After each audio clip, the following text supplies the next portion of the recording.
Okay, hi, so this is Rosalina Michael, and this is the start of my series, the Ruth Anointing. So I'm Christian, and I enjoy reading Christian books, and I enjoy learning from it and then sharing what I've learned. So I have got other videos that have gone up on the letter of Colossians that you can go check out. Please do, please like, please subscribe, and please share if you like this material. Leave comments constructively, and so that I can learn from what you guys might want to watch and what you guys find interesting. But in general, personal stuff I won't be talking about, not on YouTube at least. And yes, so I will leave the name of the book as well as the author and all these things in the description so that you can go and get the book. I think you can find it on Amazon if you can and you want to get it. I'm sure there are different audio versions and Kindle versions that you can access, so please go check it out. And it stands out for me a lot because there's a couple of things in my own life that I'm starting new, and the book comes with a set of principles that sort of help to bring those new beginnings to life for me. Those principles help me to create a sense of structure in who I am, and a sense of structure in my decision making and how to make choices, but it's coming from within and not from external influences. So I'm not going to read it to you. I'm going to read, or I'm going to explain the section that stands out for me.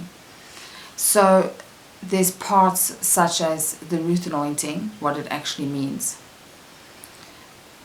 And what it actually means is starting something new that nobody has done before in a specific manner. Okay, and so if you have a look at the story in Ruth in the Bible, you would see that she did certain things that were different to what the average woman would do in an attempt in her time to look after herself. And so technically what ended up happening, I don't want to explain the whole context of Ruth and how she got to the point where she's at, because it's not really important for what my message is that I want to say. But she landed up getting to this land where she decided to glean for the man who owns the land. And this man, Boaz, happened to notice her and happened to help, or by giving her work without directly saying, do you need work? And so what he saw in her just gleaning his land is that she's willing to work hard, she's willing to take initiative. And she did have a sense of vision, because she did have a sense of guidance from Naomi, her mother-in-law. But she could have chosen not to take that advice, and she could have chosen to go back to her homeland after her husband had passed away, and she didn't. And so what's important for me is to get the message across that if you're being asked to do something that is different from what the average person your age or your gender or your generation would be doing, but you feel in your spirit and in your mind that, and in your emotions even, that you can choose to move forward in starting a new company, starting a family, anything like this, that I would encourage you to pursue that, and I would encourage you to be unwavering as you pursue that, and I encourage you to sit down and look at the long-term vision you want to have, and then look at the steps that would take you to get to that long-term vision, and then to maintain and keep your focus on the goal. So Ruth knew she needed to look after herself. She also knew she needed to look after, or she would have liked to look after, Naomi.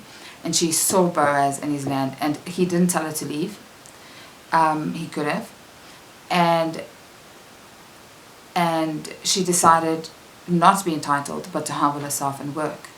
And diligently, every day, without being asked, she did that. And so whatever that might look like in your situation, for you as an individual, I encourage you to do that. I encourage you not to let people use you, and not to let people manipulate you on any level, psychological, emotional, financial.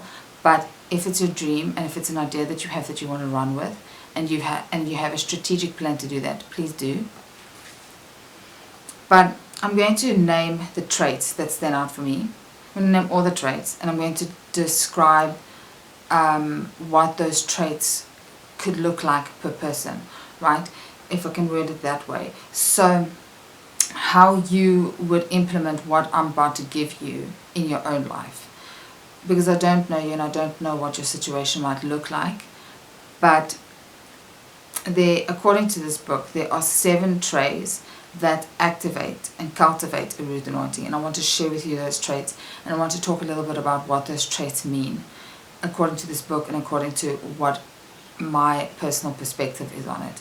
So noted, this is a perspective. This is me reading Christian books, educating myself how to be a better version of myself for Christ.